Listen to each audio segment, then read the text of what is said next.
Toypedia by Inu and Bua. Ah. Toypedia by Inu and Bua. Well you must know awareness week में आज हम discuss करेंगे। First part में हमने choking hazard के बारे में थ्योरेटिकली समझा था, लेकिन आज पार्ट 2 में हम डिस्कस करेंगे उसको डिटेल में और प्रैक्टिकली थोड़ी डिटेल्स समझेंगे। नमस्ते Toypedians, you are watching India's first toy awareness brand and channel Toypedia by Inu and Bua में आपका स्वागत है। आज के एपिसोड में हमें ज्वाइन कर रहे हैं एक स्पेशल गेस्ट जो कि सिविल डिफेंस सर्विसेज के कांस्टेबल और रेस्क्यूअर हैं। He is trend and qualified rescuer जिन्होंने बहुत सारे इंसिडेंट्स में काफ़ी लोगों को आपातकालीन सिचुएशन में रेस्क्यू किया है। बहुत लोग नहीं जानते होंगे कि रेस्क्यू क्या होता है। ये एक टीम ऑफ एक्सपर्ट होती हैं जो भी आपातकालीन सिचुएशन में लोगों को जो भी जख्मी होते हैं या कोई भी इंसिडेंट हो जाता है जैसे कि एक्सीडेंट या कि हार्ट अटैक, उस सिचुएशन में वो एक मीडियम बनते हैं रेस्क्यू करने का। अगर मैं आपको उनके बारे में थोड़ा डिटेल में एक्सप्लेन करूं तो वो और उनकी टीम जैसे कि आपातकालीन सिचुएशन हो जाती है, साइक्लोन हो जाता है या बाढ़ आ जाती है या फिर कोई ट्रेन की दुर्घटना हो जाती है, उस स्थिति में उनकी टीम जाकर जो भी लोग फंसे होते हैं उन्हें रेस्क्यू का काम करते हैं। एग्जाम्पल के तौर पे अगर मैं आपको इंसिडेंट्स बताऊं, इंदौर में पटेल नगर में जो बावड़ी का इंसिडेंट हुआ था उसके दौरान उनकी टीम और वो पूरे इंस्ट्रक्शंस के साथ लोगों को रेस्क्यू करने गए थे। आप समझ सकते हैं कि वो कितने एक्सपीरियंस्ड हैं और उन्होंने कितने इंसिडेंट्स को हैंडल किया है। Well, he is none other than Rangpal sir. तो आइए वेलकम करते हैं रंगपाल सिंह सर का। नमस्कार दोस्तों, आपका बहुत बहुत स्वागत है सर। मैं सर को पहले थैंक यू बोलना चाहती हूँ कि उन्होंने हमारे लिए इतना कीमती टाइम निकाला और हमें ढेर सारा नॉलेज देने के लिए यहाँ पर प्रेजेंट है। एक और चीज़ मैं ऐड करना चाहती हूँ कि सर 200 से 400 वॉलंटियर्स को रेडी कर रहे हैं जो कि गवर्नमेंट के इनिशिएटिव है। वो वॉलंटियर्स रेडी कर रहे हैं एज ए रेस्क्यूअर, जिसमें मैं भी उनकी एक स्टूडेंट हूँ और उनसे ट्रेनिंग ले रही हूँ। वेल, आज की ट्रेनिंग में हम डिटेल में उनसे समझेंगे हमारे टॉपिक चोकिंग हज़ार्ड के बारे में। तो चलिए हम डिटेल पे चलते हैं। नमस्कार दोस्तों, मैं धन्यवाद करना चाहता हूँ नुसरत जी का कि उन्होंने अपने प्रोग्राम के जरिए मुझे यहाँ बैठने का और इनके माध्यम से आप लोगों के बीच जो एक अवेयरनेस है बच्चों के बीच में, जो हर माता पिता को ध्यान रखना चाहिए। हम भूल जाते हैं और जबकि हमें मालूम होता है हर चीज़, तो इस बात को समझाने के लिए और आपको प्रैक्टिकल के थ्रू बताने के लिए मुझे जो अपने चैनल के माध्यम से जो मुझे यहाँ जगह दी है उसके लिए मैं इनका धन्यवाद करता हूँ और शुक्रगुजार हूँ। तो जैसा कि मैंने एपिसोड 1 में आपके साथ एक बहुत ही नॉर्मल डेफिनेशन शेयर करी थी चोकिंग हज़ार्ड के बारे में, आइए आज हम सर से समझते हैं कि चोकिंग हज़ार्ड होता क्या है। दोस्तों, जैसे कि नुसरत जी ने बताया पहले चैप्टर में आपको कैसे कैसे हो सकती है कि किन कारणों से होती है, तो इसमें आपको मैं सीधे से बता दूं कि चोकिंग आखिर होती क्या है। चोकिंग होती है कि जिसको हम कहते हैं एक साइंटिफिक भाषा में या फिर एक रेस्क्यूअर की भाषा में FBO, foreign body airway obstructs, मतलब कि हमारे सांस में अवरोध उत्पन्न होना, जिससे हमारे गले में खराश के माध्यम से भी उसको शो करते हैं।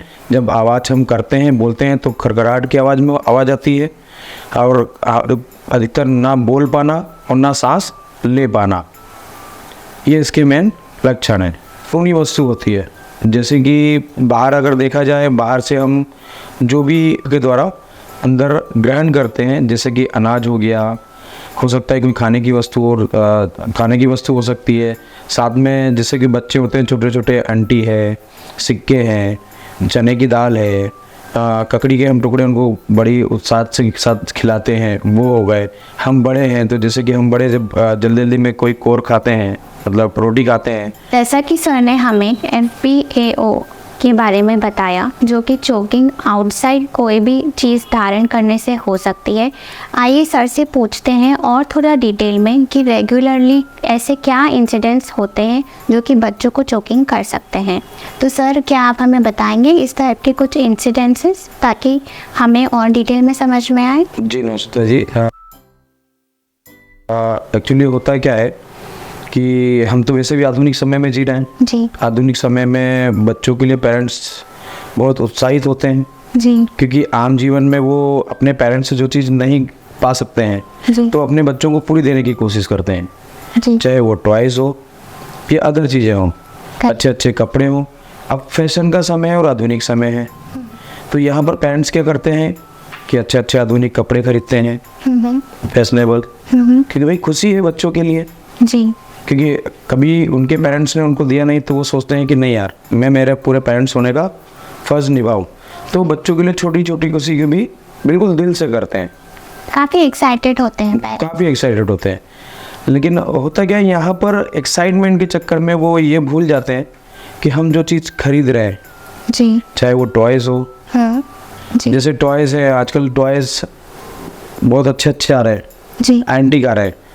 जैसे कि देखा जाए, मेरे समय में जो टॉयज़ चलते थे या आपके समय में, आपके मम्मी पापा के समय में, तो एक टॉयज़ अलग ही होते थे।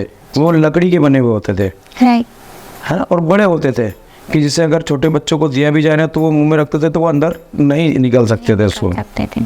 कपड़े हो, जी क्या ये चीज़ जो हमने फैशनेबल कपड़े लिए हैं, जी तो वो कपड़े पहनाने के लिए हम देखते हैं क्या कि हम किस तरह से पहनाने की तरफ से ले रहे हैं, कि भाई नीचे से ऊपर पहनाने के लिए ले रहे हैं, कि जैसे टी शर्ट हम लोग पहनते हैं आमतौर पर तो ऊपर से नीचे पहनते हैं। जी अब इसी तरह में जब ऊपर से नीचे हमने पहना है तो हम रिमूव उसको कैसे करेंगे, जी नीचे से ऊपर की तरह। करेक्ट, तो ऐसे में जो फैशनेबल कपड़े रहते हैं, जिससे उसमें मोतियाँ लगी होती हैं, साथ में कुछ चेन्स होती हैं, जिपर वाले कपड़े होते जिपर हो गए, साथ में और भी जो ड्रेस को अधिक सुंदर बनाते हैं, तो सितारे होते हैं, चमक वाले कई चीज़ें होती हैं।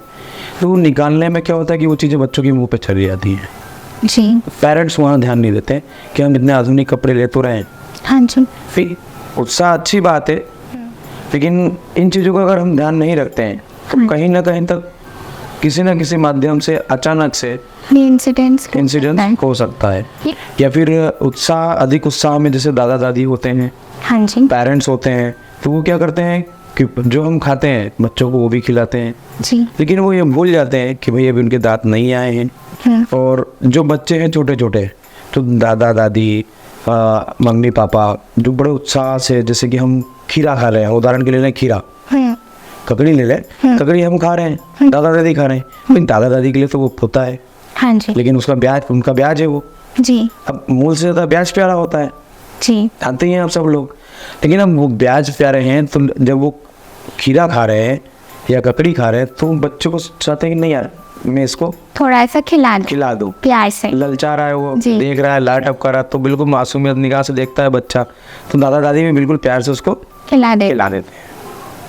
लेकिन इस ललचाई निगाह से जो बच्चे की वो देखते हैं, और जो उसको दुलार में वो उसको खिला देते हैं, तो ये सोच, उनका जो सोचने की क्षमता होती है वो बंद कर देती है। जी जिससे क्या है कि उन्होंने खिला तो दिया, लेकिन उन्होंने ये नहीं सोचा दादा दादी ने कि हमने बच्चे को जो ककड़ी है, खीरे का बाइट खिलाया है उसको, हाँ जी छोटा सा, हाँ वही उसकी टीथ है नहीं, जी मसूड़ों से उसको चबाने की कोशिश करेगा, खाने की कोशिश करेगा। जी जब तक चबाएगा मतलब उसका अगर मुंह दर्द होने लगा है, क्योंकि भाई आज हम ही हैं, कुछ ठोस चीज खाते हैं तो हमारे भी जबड़ों में दर्द होने लग जाता है, हाँ, दुखने लग जाता और एक कैपेसिटी होती है चबाने की। है। जी, जी तो वैसे ही बच्चे को जब दिया तो वो भाई करेगा, नहीं होगा या तो बाहर निकल देगा, जी। थूक देगा, जी। नहीं थूकेगा तो वो निकल जाएगा। गल जाएगा। अब वो निकलने में कभी कभी ऐसा होता है कि अगर लार अच्छी बनी है तो वो अंदर चले जाता है, जी। नहीं है तो गले में गले अटक जाता है, और यही चोकिंग का स्वरूप ले लेता है। है। बहुत ही अच्छा पॉइंट सर ने ऐड किया है। और हमारे समय में तो ज़्यादातर हम लोग मिट्टी ही ज़्यादा खाते थे, जी लेकिन आज के बच्चों को तो नीचे अगर कोई भी चीज़ मिली है तो सीधे निकल लेते हैं। जी और कंक्रीट के निर्माण से जो रोड निर्माण और सब चीज़ हो रही है, तो मिट्टी तो बची नहीं है जी कि बच्चे अपने खा सकें उसको। हाँ जी और साथ में हम लोग, इतनी बीमारियां चल रही हैं, संक्रमण चल रहा है, तो उसको देखते हुए हम लोग घर भी साफ रखते हैं कि मिट्टी नहीं आए। मैंने काफ़ी पॉइंट्स अपने प्रीवियस वीडियो में ऐड किए थे, बट सर की नज़रिए से जो हम पॉइंट जान रहे हैं वो बहुत ही डिटेल हैं और वो समझने के लिए हमारे लिए बहुत ही क्रूशियल है। ये पॉइंट मैंने कभी नहीं नोटिस किया था कि कपड़े भी इतने हार्मफुल बच्चों के लिए हो सकते हैं। एक्चुअली नुसरत जी क्या है कि हम जब बाज़ार में निकलते हैं ना, तो भाई मैं तो एक रेस्क्यूअर हूँ जी, हम हमेशा हैज़ार्ड भी देखते हैं जी, कि भाई हैज़ार्ड दिख रहा है मुझे, हाँ जी, तो हम उसमें ना गलती करते हैं और ना किसी को करने देते हैं। तो आज आपकी चैनल के माध्यम से मुझे ऐसे ही हैज़ार्ड जो छोटे छोटे बच्चों के लिए डिजास्टर का रूप ले सकता है, हाँ जी, तो वही बताने के लिए आपने जो जगह दी है, तो आज मेरे लिए अच्छा मंच है, मैं बता सकता हूँ आपके चैनल के माध्यम से।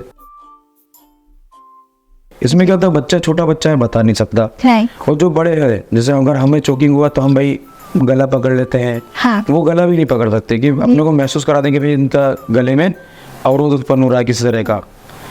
अब ऐसी सिचुएशन में लार ज़्यादा आती है जी, लार ज़्यादा आ रही है, वोमिटिंग जैसा कर रहा है बार बार, और जब भी वो मतलब आवाज़ करने की कोशिश कर रहा है तो गड़गड़ाहट आ रही है। तो मेरे ख्याल से ये थोड़े से ऐसे पॉइंट है या इंडिकेशन की बात कर रहे हैं सर, जहाँ पे आप थोड़ा सा समझ सकते हैं कि बच्चे की बॉडी लैंग्वेज या उसको कैसे देखें कि चोकिंग का अलर्ट आपको दे रहा है, राइट? जी, ये जो 3 चीज़ें मैंने बताई कि जैसे खराश आ रहा है, लार ज़्यादा आ रही है, और साथ में वो वोमिटिंग जैसा करते जा रहा है बार बार, तो इस कंडीशन में हमें उसकी चोकिंग क्लियर नहीं करनी है। अच्छा, इस कंडीशन में पेरेंट्स को सीधे डॉक्टर्स के पास लेके जाना है, क्योंकि बड़ी डिफ़िकल्ट होती है सिचुएशन, जी, जिसे मैं जो चोकिंग आपको बताने जा रहा हूँ, हाँ जी, वो आमतौर पर जैसे आंटी निकल जाते हैं, हाँ जी, हमने कुछ भी निकला, जैसे खीरे ही निकल गए थे, जी, लेकिन वो निकल गए हैं जी, और ना लार बन रही है ना कुछ कर रही है, जी, सांस लेने में तकलीफ हो रही है और निकलने में तकलीफ हो रही है। हाँ, हम ऐसी चोकिंग को क्लियर करेंगे, लेकिन जिसमें लार ज़्यादा बन रही है, हाँ, साथ में बोलने पर गड़गड़ाहट आ रही है, हाँ, उसमें हमें चोकिंग क्लियर करने का प्रयास बिल्कुल नहीं करना है।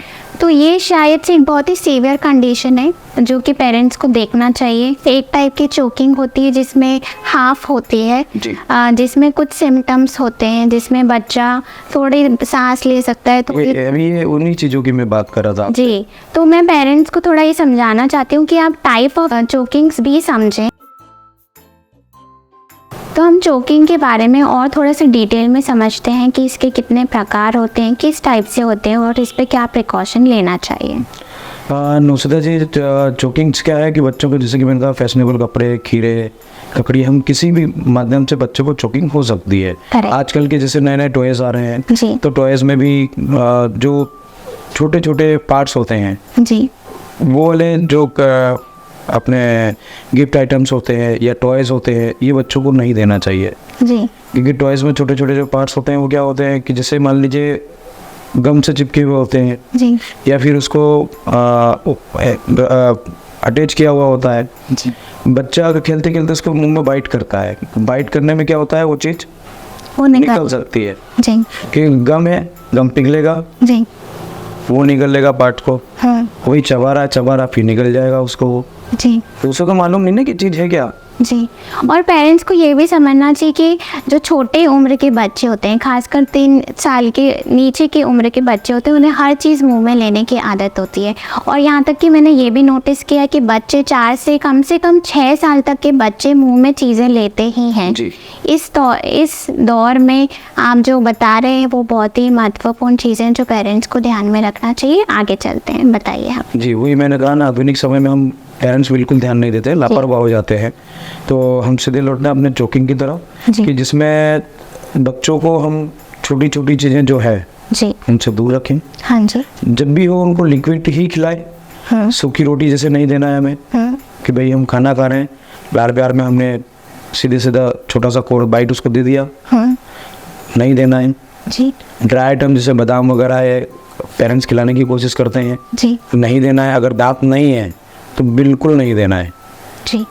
क्यों नहीं देना है कि भाई जैसे आप सूखी रोटी खाते हैं तो आपने देखा होगा कि आपके भी गले में अटक जाता है, तो एकदम से लगता है कि नहीं यार गला जाम हो रहा है, पानी पीना है मुझे, हाँ पानी नहीं मिलता तो आप कितना घबरा जाते हैं, जी, काफ़ी घबराहट होती है। कभी घबराते जी। हैं। अब पानी आप जब तक नहीं पिएंगे, वो मान लीजिए गलती से पानी जल्दी मिल गया आपको, जी। तुरंत पानी पीते हैं हाँ तो आप देखिएगा बिल्कुल यहाँ से लेके आता खिंचा हुआ आता है। जी, काफ़ी। आप तो उसको पानी को अंदर निकलने में सक्षम है, हाँ लेकिन बच्चा नहीं है। हाँ, वो बच्चे में अवेयरनेस नहीं है, वो डेवलपमेंट भी नहीं हाँ, हुआ। तो बच्चा निकल नहीं पाएगा उसको जी।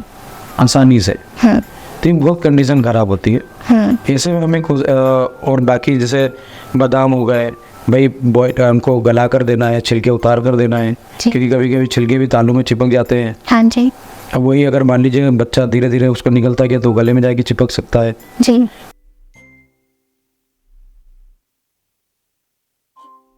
तो बादाम दिया है तो बादाम को हाफ देंगे तो भी उसके लिए चोकिंग का खतरा है। लेकिन बादाम सिर्फ उन्हीं बच्चों को देना है जिनके टीथ आ चुके हों, फुल डेवलप हो चुकी है Yes. उसके माउथ, जॉ, ये चबाने की कैपेसिटी। जी। जी। अगर देना है तो पुराने माध्यम से, जैसे कि पहले समय में माएँ अपने बच्चों को घोटियाँ पिलाती थी, जी।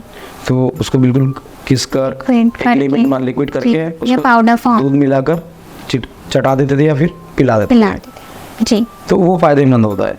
करेक्ट। और ये एक बहुत ही इम्पॉर्टेंट पॉइंट है, ध्यान रखना चाहिए खाने के मामले में भी, क्योंकि पेरेंट्स आजकल वर्किंग है, बहुत सारे ऐसे फैक्टर्स हैं जहाँ खाना खाने के टाइम डिस्ट्रैक्शंस भी होते हैं, तो ये सारी चीज़ें आई थिंक पेरेंट्स ध्यान रख सकते हैं। जैसे कि अभी एक सडनली मुझे याद आ गया, मेरी भतीजी है तो भाई बच्चों को सबको ही खिलाता है, तो मेरे जो मदर है उन्होंने भी उसको राइस ज़्यादा खिलाते हैं कि भाई ठीक है टेस्ट नहीं है, हाँ निकल भी लेगी तो कोई दिक्कत नहीं है। जी।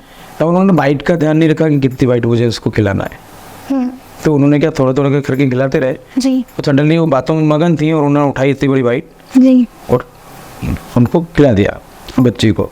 अब बच्ची को खिलाया तो बच्ची का काम क्या था, उसके मुंह में जैसे रखो वो सिर्फ निकल रही थी, टीथ तो है नहीं, जी। चबाना उसे याद नहीं है। जी।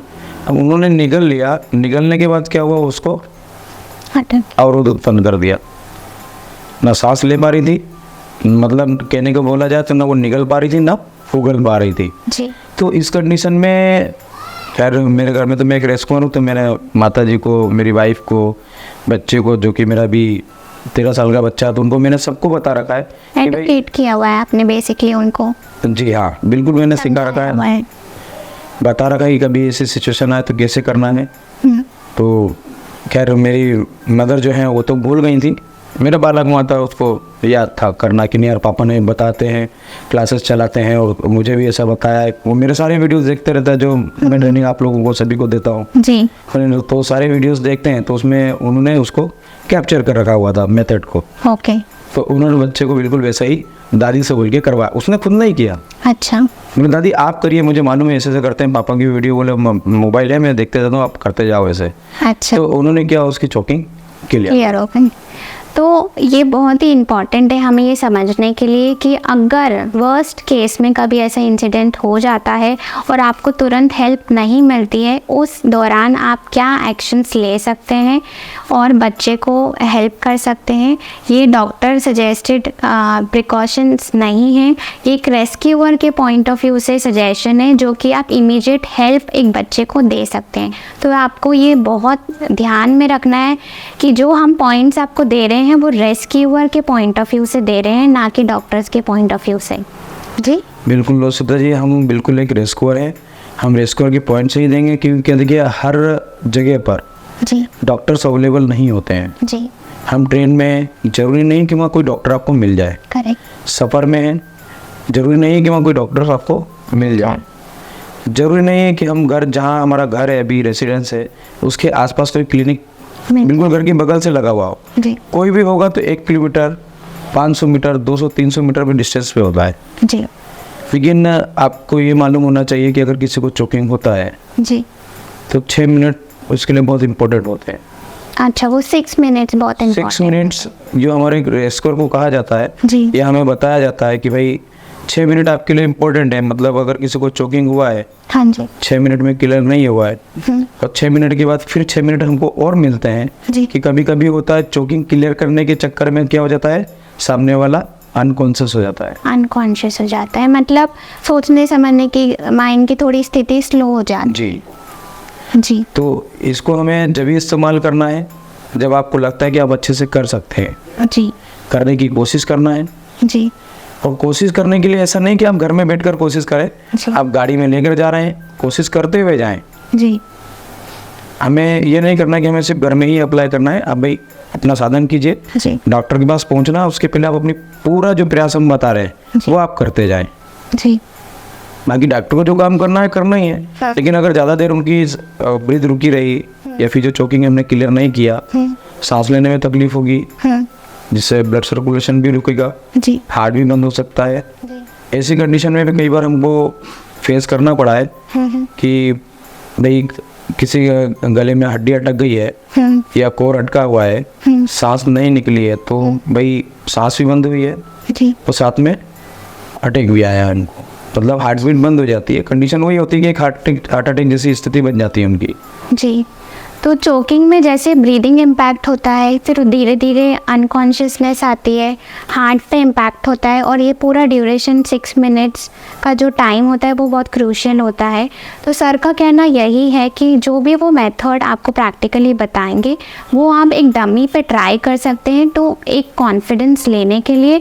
और अगर ऐसी सिचुएशन बनती है तो वो ये सजेस्ट कर रहे हैं, अवेयर कर रहे हैं कि अगर आपको कोई इमरजेंसी हेल्प नहीं मिलती है तो आप उस समय वो एक्टिविटी ट्राई कर सकते हैं और वो बच्चे को सिक्योर करने की कोशिश 100% कर सकते हैं, ताकि एक इमरजेंसी हेल्प के पहले उसको एक मदद मिल जाए। करेक्ट? हाँ, बिल्कुल सही बात है, और ये चीज़ें पेरेंट्स को आना चाहिए।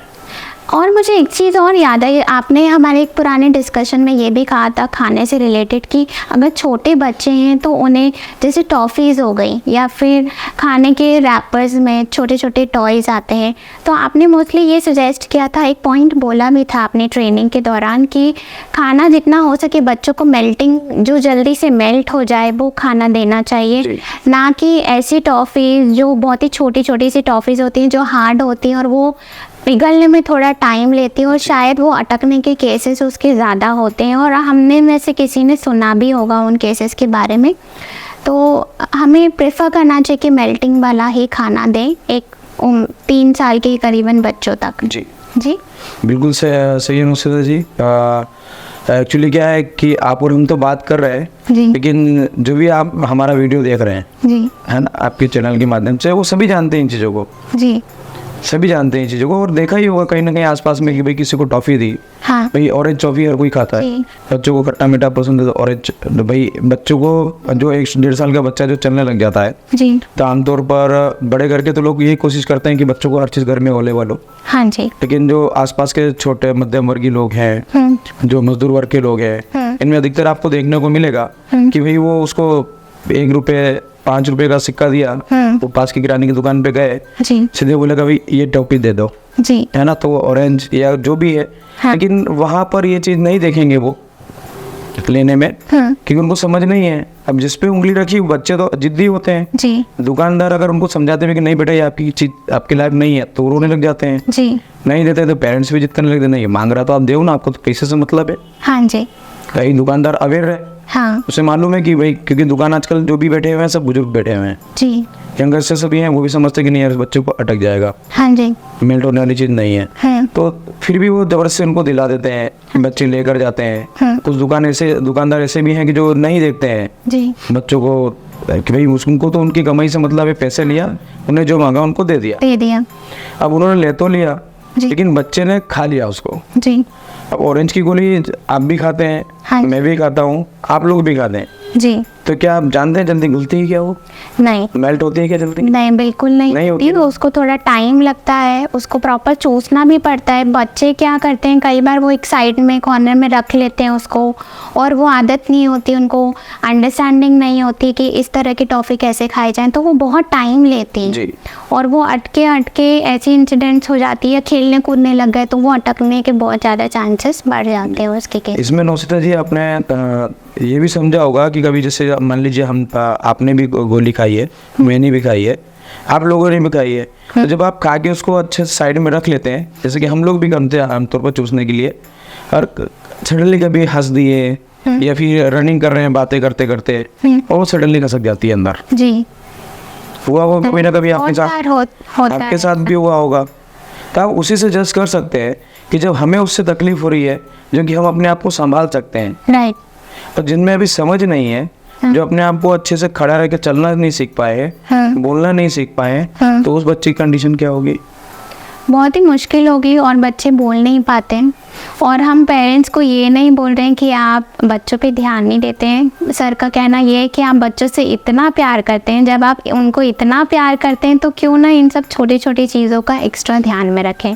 एंड आई एम श्योर ये सारी चीज़ें आपको बहुत हेल्प करेंगी इन चीज़ों को डिटेल में समझने के लिए।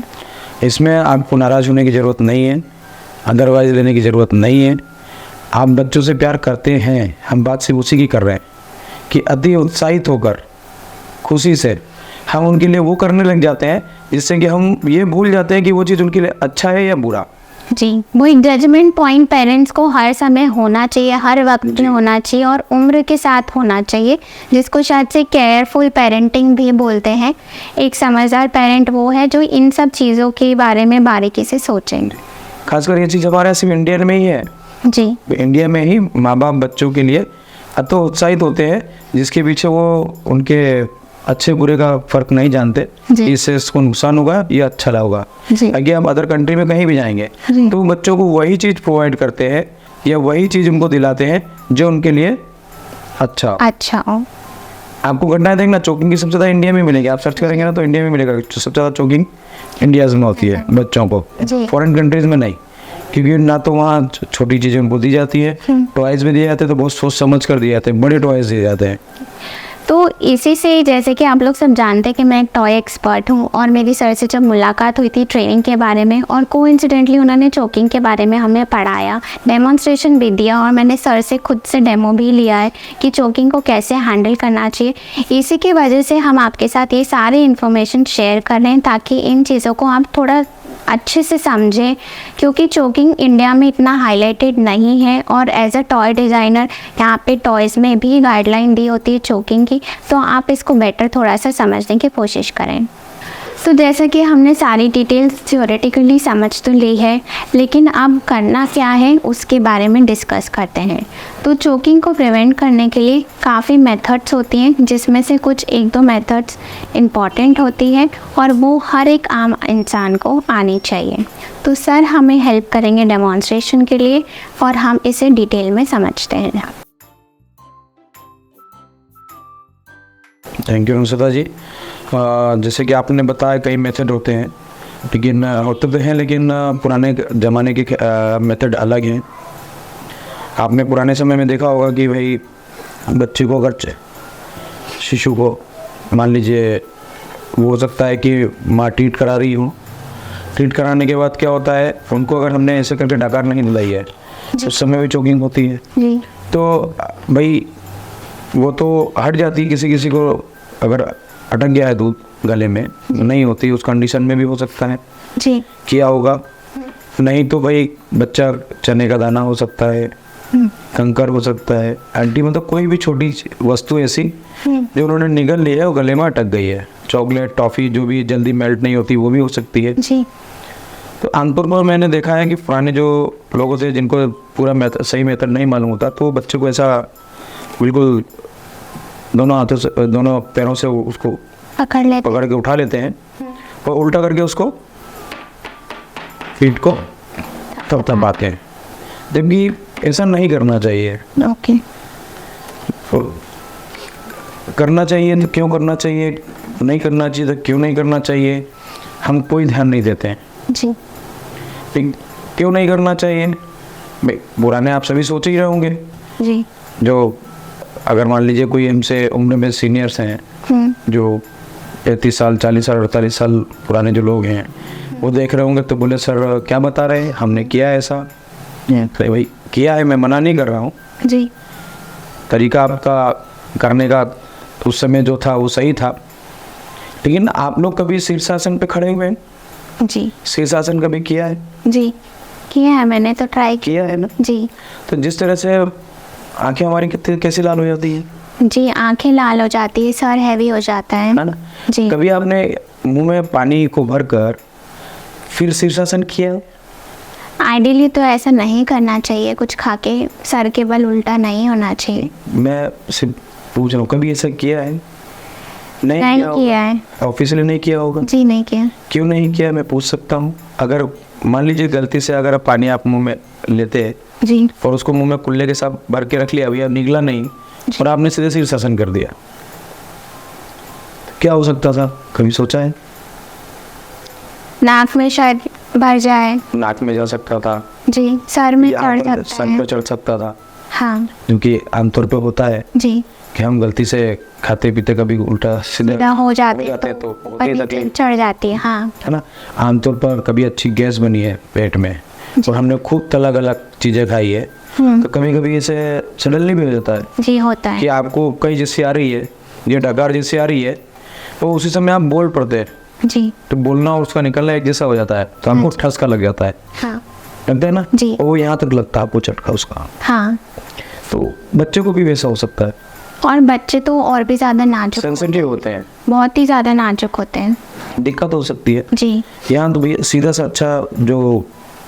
अच्छा तरीका है, आप शिशु को गोद में लें। जी गोद में लेने के बाद आपका जो भी मास्टर हैंड है, ओके राइट हो सकता है, किसी का लेफ्ट हो सकता है, ओके उसमें आप जो उनका जो मुंह खुला हुआ है, हाँ जी जैसे मुंह है, हाँ वहीं पर 2 फिंगर्स में ऐसे रखना है, ओके, वी शेप में। वी शेप में। हथेली का उपयोग आपको बिल्कुल, ये सीने को भी सपोर्ट मिल गया, नेक को सपोर्ट भी मिल गया। दोनों लेग्स लॉक होने चाहिए एल्बो के साइड। बिल्कुल, आप चेयर में बैठ जाएं, खड़े हैं तो खड़े होगी बिल्कुल ऐसे पोजीशन में ले लें। ओके आप बैठ गए हैं, बेंड कर लेंगे, उससे क्या होगा कि भाई उसका जो वेट है आपको पैरों को सपोर्ट मिल जाएगा। जी आपने ले लिया, लेने के बाद हमने इनको स्लो पोजीशन पे रखना है। इनको फिर क्या करना है, उनको थर्स्ट लेवल थर्स देना है, और थर्स देने के साथ साथ हमको क्या देखना है पीछे कुछ कि भाई निकल रहा है क्या। निकल रहा है क्या। देख, आप अगर प्रॉपर इस तरीके से करेंगे 101% चोकिंग क्लियर हो जाएगी।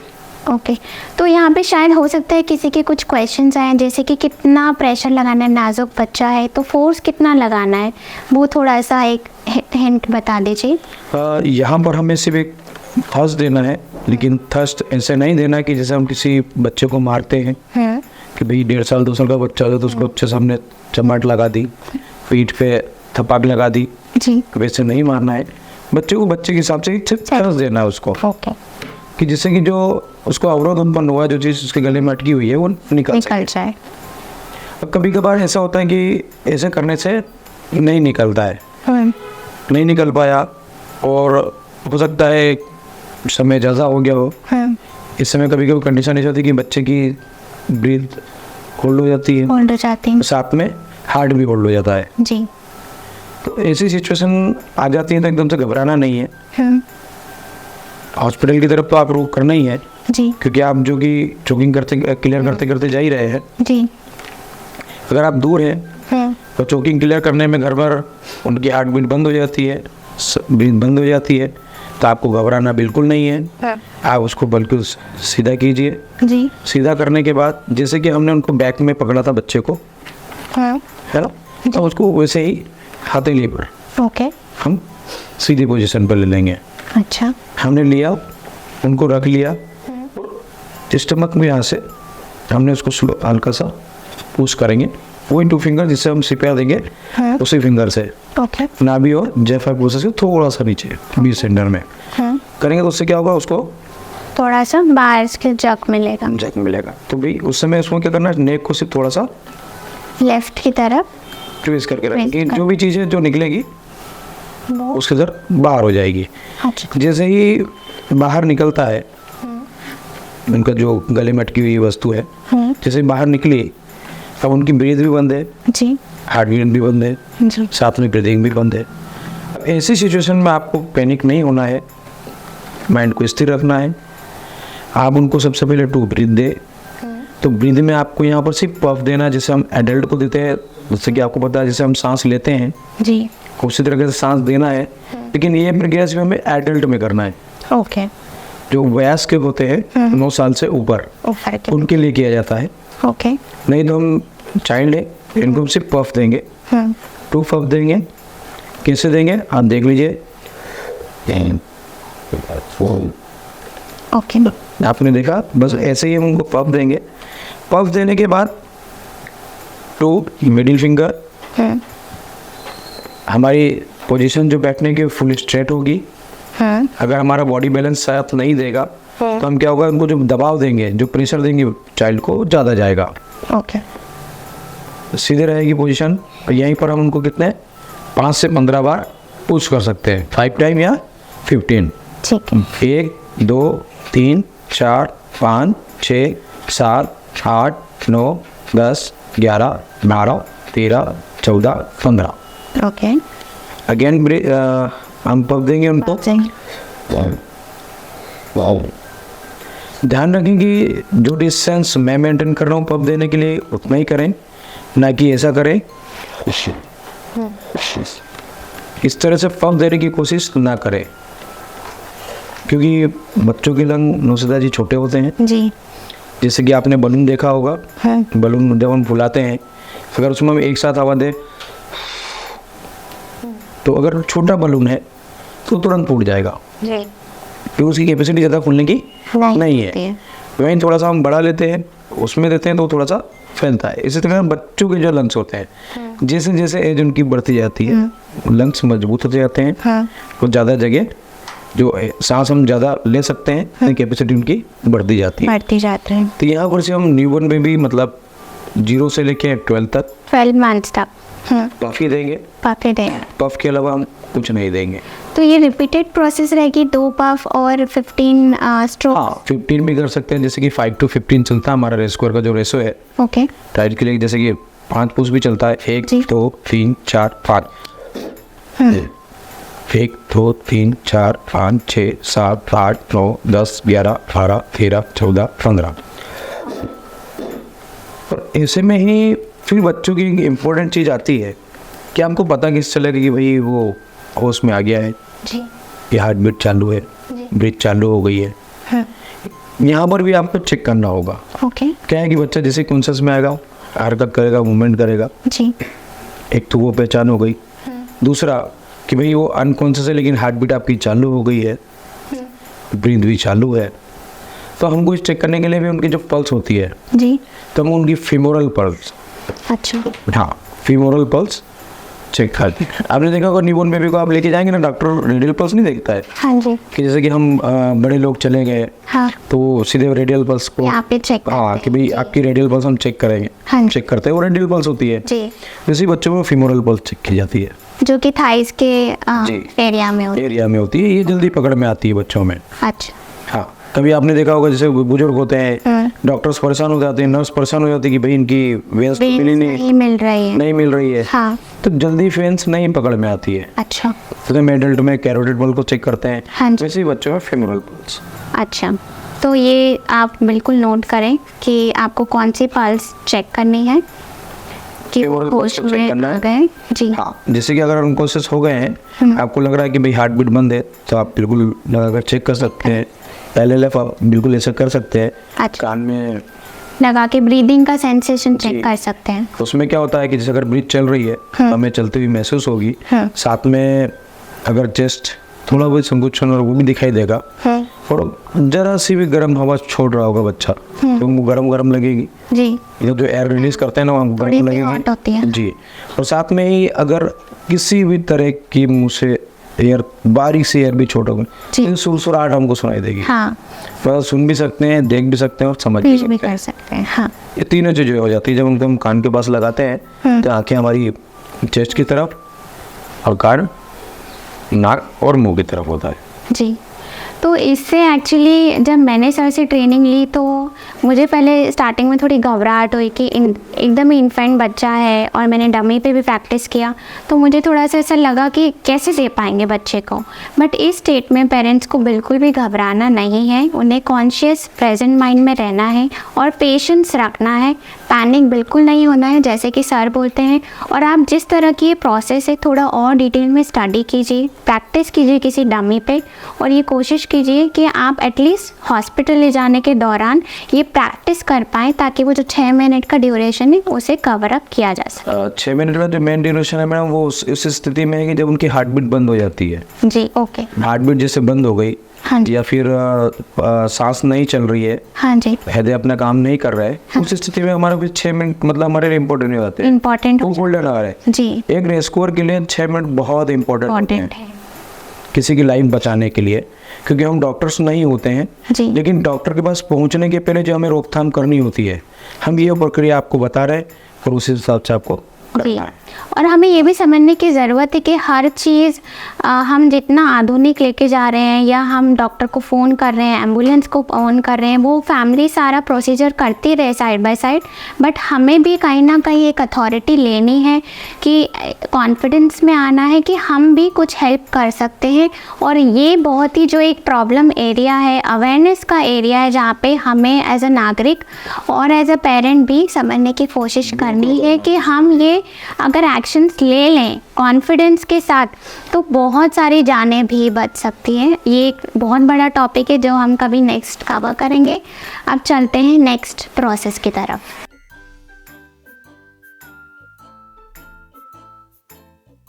इसमें जैसे कि अभी आपको मैंने बताया नुस्खा जी, 0 से 12 तक का, जी वहीं फिर आता है हमारा 1 2 3 5 6 ईयर तक भी, जी, मतलब 9 ईयर्स तक हम उसी रूल्स को फॉलो कर सकते हैं रेस्क्यूअर के लिए। मतलब एक रेस्क्यूअर के लिए हमारा दायित्व बनता है एज ए रेस्क्यूअर जी, कि हम उसी रूल्स को फॉलो करें जी। जिससे कि बच्चों की जान बचाई जा बचाई सके। जा सकती है।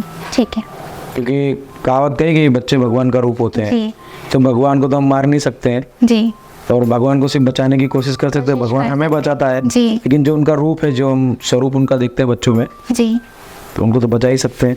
बिल्कुल। और वो बिल्कुल कोशिश करनी चाहिए हमें। और पेरेंट्स ही नहीं, अगर कोई रिलेटिव्स भी अवेलेबल हैं, पेरेंट्स अवेलेबल नहीं हैं, वो भी इस चीज़ को कर सकते हैं जब तक कि कोई इमरजेंसी हेल्प ना आ जाए। ठीक है, तो अब चलते हैं डेमो 2 की तरफ। डेमो 2 में हम आपको डायरेक्टली चलते हैं बच्चे की तरफ, जी, जो कि हमारे बीच में है मिस्टर हमारा इनू। इनू। तो आज इनू भी काफ़ी उत्सुक है कि भाई अगर मुझे गलती से चोकिंग हो गई तो वो कैसे अपने आप को क्लियर करेगा, या फिर बुआ के माध्यम से, दादी के माध्यम से, पापा मम्मी के माध्यम से उनकी चोकिंग कैसे क्लियर होगी। जी, तो आइए हम नेक्स्ट पार्ट में चलते हैं इनू के साथ। जैसे कि अभी हम इनू हमारा आते ही होगा, कहाँ है इनू? इनू को बुलाइए। तो चलिए हम बुलाते हैं हमारे इनू को। इनू आ जाओ। क्या हो रहा है आपको? मैं गले में कुछ अटक गया है। सर यहाँ पर ही है और मुझे समझ नहीं आ रहा है इनू के साथ क्या करना है। मुझे लगता है शायद से ऐसे लक्षण लग रहे हैं कि शायद से इसको चोकिंग हुआ है, तो आप इसको तुरंत देखेंगे क्योंकि आप यहाँ पर मौजूद हैं। हम इन्नू को देखेंगे, लेकिन उसके पहले हम थैंक कहते हैं इन्नू को जिन्होंने इतनी शानदार एक्टिंग की है। ये सिर्फ एक एक्टिंग के माध्यम से आपको सिखा के और बता रहे हैं कि अगर 1 साल से बड़े बच्चे का चोकिंग क्लियर करना है तो कैसे करेंगे आप। ये आपके लिए लाइव डेमो होगा। हम इनको ज़्यादा प्रेशर नहीं देंगे, जी, सिर्फ पॉइंट्स नोट कराएंगे आपको कि किस जगह पर आपको ध्यान रखना है और किस जगह पर आपको थ्रस्ट देना है, थ्रस्ट के साथ साथ में क्या प्रिकॉशंस लेना है और किन बातों का विशेष ध्यान रखना है। जी। तो इसमें जैसे कि भाई हमारे इन्नू जी हैं, इन्नू जी हाय। हाय हाय नोएपीडियन। इन्नू, आपने जो एक्टिंग की, तो आप जब गले पे से मार रहे थे तो आपको कैसा लगा था कि गले में कुछ अटक रहा है ना? तो जब आप सोचिए कि जब आप ऐसे कर रहे थे तो आपको तकलीफ हो रही थी, अगर कोई चीज़ आप निगल लेंगे तो क्या होगा? तकलीफ होगी आपको, होगी ना? कब वो कभी आपको ऐसी चीज़ अगर निगल जाते हैं आपको और ये तकलीफ होती है तो उसको कैसे क्लियर करेंगे आज हम बताएंगे, ठीक है? अच्छा, उससे पहले एक और चीज़ मैं बताना चाहूँगी। इनू जैसे बुआ आपको बार बार बोलती है जब आप टॉयज़ खेलते हो कि मुंह में नहीं लेना है, मुंह में नहीं लेना है, याद है आपको?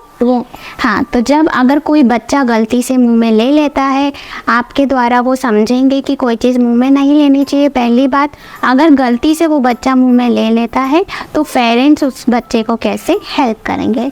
ठीक है, तो आप डेमोन्स्ट्रेशन के लिए रेडी हो? ठीक है, चलिए।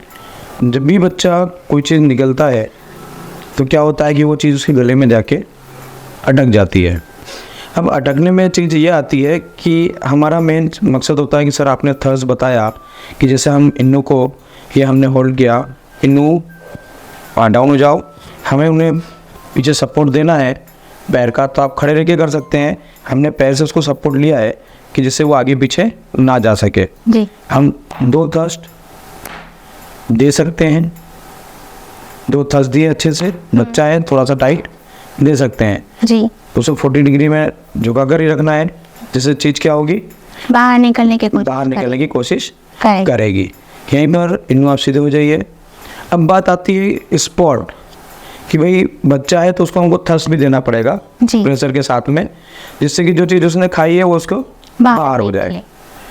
तो सिंपल सी बात है, जैसे छोटे बच्चे का है और साथ में बड़े बच्चे का है। मैंने उसमें आपको पॉइंट्स नहीं बताया था, साथ में ही बता देता हूँ। हम ज़्यादा ही प्यार से जब माता पिता जब होते हैं घर में, जैसे दादी के पास बच्चा खेल रहा है, वो छोड़ के जाते हैं 1-2 घंटे के लिए बाजार की सब्जी खरीदने जाना है या किसी ज़रूरी काम से जाना है, जी। वहाँ से लौट कर आते हैं तो बड़े उत्सुकता में आते हैं वो, जी। ठीक है ना। मेरा सोना भूखा होगा, हाँ। या फिर बाबू को एकदम लाड करते हैं वो लोग आगे, अलग ही तरह का प्यार होता है। अलग तरह का प्यार होता है। उसमें आके जैसे दादी ने उनको दूध पिला के पहले से रखा हो कि भाई ऊपर का दूध पीते हैं बच्चों को, तो पिला दिया उसको कटोरी से, या फिर अपना निप्पल से क्या बोलते हैं बॉटल से दूध ट्रीट करा देते हैं उसको। भाई प्यार है, आते हैं तो सडनली बच्चे को कैसे उठाते हैं, आपने देखा होगा जी। कैसे उठाते हैं, है ना, और कैसे नहीं, बस यहीं से उठाएंगे वो, हाँ, पेट की तरफ से, पेट की तरफ से। तो ये दोनों से उनका जो पेट दब जाता है, हाँ। या फिर एक हाथ से ऐसे करते हैं वो, हाँ। और ऐसे उठाते हैं। जी। तो ऐसे उठाने में वो भूल जाते हैं कि हम उन्हें क्या कर रहे हैं, उसके स्टमक को प्रेस कर रहे हैं। प्रेस कर दिया, और कितना प्रेस कर दिया उनको खुद तो पता नहीं होता है, हाँ। और सडनली वो वॉमिटिंग कर देता है बच्चा। हाँ, ये अक्सर मैंने एक्चुअली नोट देखा है ना। है। हाँ। तो ये सारी माताएं जानती हैं कि भाई बच्चे को वॉमिटिंग हमको कैसे कराना है। ओके। जी। जिस जगह को वो प्रेस अचानक करती हैं, हाँ। तो जब ऐसी कोई स्थिति बनती है ना, तो उसी जगह को ही प्रेस करना है। अच्छा, ओके। और वो जगह होती कहाँ है, हम इन्नू के पेट के माध्यम से दिखाएंगे। इन्नू टी शर्ट ऊपर करो,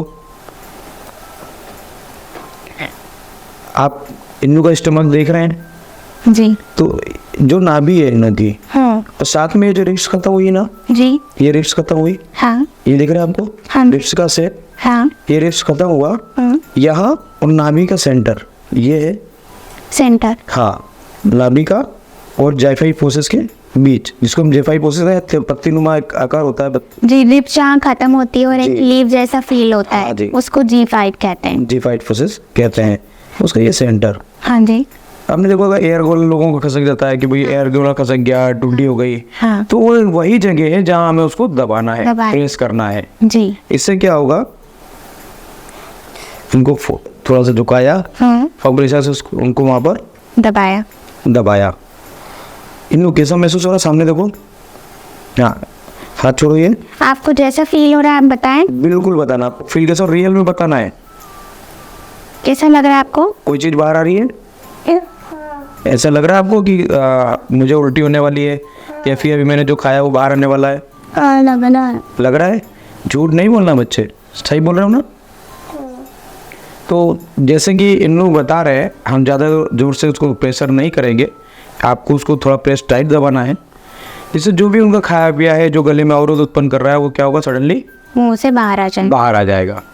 यही प्रक्रिया हमें करना है, वहाँ प्रेस डालना है और टच करना है। जी। छोटे बच्चों को आपने लिया, तो लेने के बाद क्या है, इसको डाउन पोजीशन डाउन पोजीशन बनाना। डाउन पोजीशन में हुआ, हमने उसको पकड़ रखा है, जी। पहले हमने 2 थर्स दी है, ठीक है जी। और वही जो मिडिल फिंगर है 2, हाँ। हमको इससे थर्स देना छोटे बच्चे को। अच्छा, सेम कंटिन्यूस। हाँ। अच्छा, बड़े हैं तो बड़े को हमें क्या करना है, फिस्ट बनानी है। फिस्ट बनानी है, जी। मुट्ठी बनाकर उसी जगह पर रखकर उसको ट्विस्ट कर देंगे। आगे अब यहाँ पर क्या हम 2 फिंगर रखते हैं, 2 फिंगर पर रख के ट्विस्ट करें। ट्विस्ट कर देते हैं, ओके। चलाते हैं उसको ऐसे। हाँ। तो क्या होगा, नहीं घबराना नहीं है, शायद ज़्यादा जोर से मैंने दबा दिया आपको, घबराहट तो नहीं हो रही है। जैसे आपने देखा गलती से मुझसे थोड़ा टाइट प्रेस हो गया है, हाँ जी। जिससे इनको घबराहट से थोड़ा सा तकलीफ भी हुई है इन्नू को, तो हमें बस पोजीशन का ध्यान रखना है, तरीके को ध्यान रखना है, मेथड को ध्यान रखना है, ऐसे ही करना है। चीज़ बाहर हो सकती है। आपको समझ में आया जो वो आपको समझाती है कि मुंह में कोई चीज़ नहीं लेनी है, और अगर कोई बच्चा मुंह में ले लेता है, यहाँ पर अटक जाता है, तो कैसी प्रोसेस करनी पड़ती है और कितने दर्द के साथ गुजरना पड़ता है। तो ये छोटे बच्चों के लिए भी है। आप बच्चों से भी रिक्वेस्ट करें कि कोई भी चीज़ें, छोटी चीज़ें मुँह में नहीं लेनी चाहिए, अपने गले में अटक जाती हैं। बोलिए। कोई भी छोटी चीज में नहीं से गले में अटक जाती है। हाँ, और उसको आपने अभी कैसे फील किया कि जब निकलती है तो कैसा होता है? अभी हमने जो आपको प्रेशर दिया था तो आपको कैसा महसूस हो रहा था वो बताना है आपको। सुनो, ये बताओ कि जब हमने किया था, आपको प्रेस किया था, तो आपको कैसा महसूस हो रहा था? सही सही बताइए आप सामने। मेरे को ऐसा लग रहा था कि जो मैंने खाया है वो बाहर आ जाए। बाहर आ जाएगा। हाँ। अच्छा, तो वो जब कभी अगर आपको ऐसा कुछ होता है या किसी बच्चे को होगा तो आप उसका ऐसा कर सकते हो ना? हाँ। कर सकते हो या थैंक यू आपको हमारा सपोर्ट करने के लिए। और इनों के माध्यम से अब आई होप समझ गए होंगे और आपको ये डेमोन्स्ट्रेशन समझ आया होगा। तो अब इनों को अभी हम कहते हैं बाय, और हम ये सेशन कंटिन्यू करते हैं सर के साथ। थैंक यू इनू।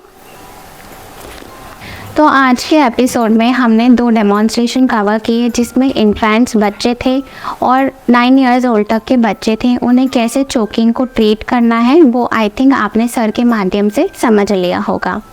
अब इस एपिसोड को हम यहीं पर ख़त्म करते हैं, लेकिन उससे पहले मैं आपको ये बताना चाहती हूँ, अगर इस टॉपिक से रिलेटेड आपको कोई भी डाउट्स हैं या कोई क्वेश्चंस हैं तो आप सर से भी पूछ सकते हैं। डिस्क्रिप्शन बॉक्स में मैं सर की एडिशनल इन्फॉर्मेशन ऐड कर दूँगी, आप उनसे डायरेक्टली कॉन्टैक्ट कर सकते हैं।